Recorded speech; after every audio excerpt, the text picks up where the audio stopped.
যারা যারা এই উর্দু নাটটি শুনছেন বা দেখছেন তারা চ্যানেলটিকে সাবস্ক্রাইব এবং লাইক শেয়ার কমেন্ট করে দিন। যারা যারা এরকম নাচ বা গজল শুনতে চান তারা বেল নোটিফিকেশনটা অন করে দিন। আসুন ভাইজানেরা, ভোজপুরি একটা নাচ শুনুন। ভালো লাগলে অবশ্যই শেয়ার করবেন। सबसे सुंदर हमरे आका के दरबार लागेला, जे दरबार लागेला। सबसे सुंदर हमरे आका के दरबार लागेला, जे दरबार लागेला। सबसे सुंदर हमरे आका के दरबार लागेला, जे दरबार लागेला। यानी तैबनगर में जन्नत के बाजार लागेला। जोरे बोलून एक बार सुभान अल्लाह।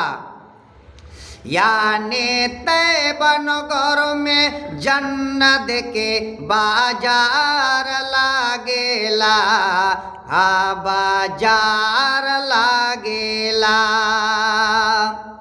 नबी का जो भी हुआ दीवाना, ओ कर जन्नत भवा ठिकाना। नबी का जो भी हुआ दीवाना, ओ कर जन्नत भवा ठिकाना।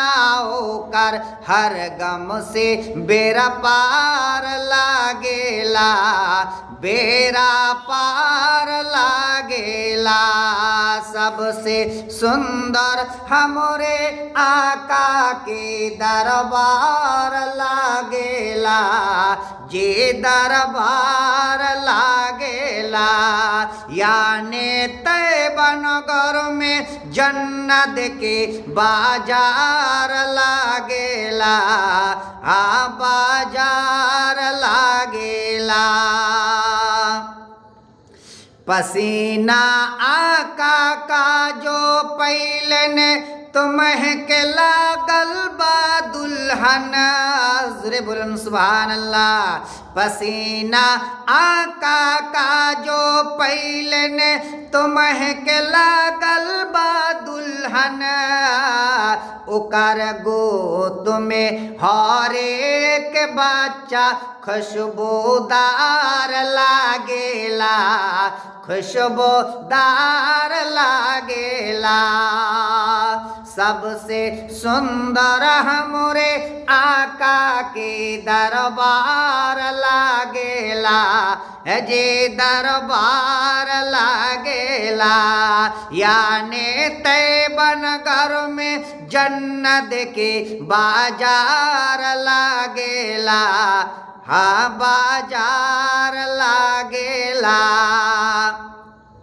यहाँ छोड़ दे जबरदस्ती, यहाँ सुन्नियों का बस्ती।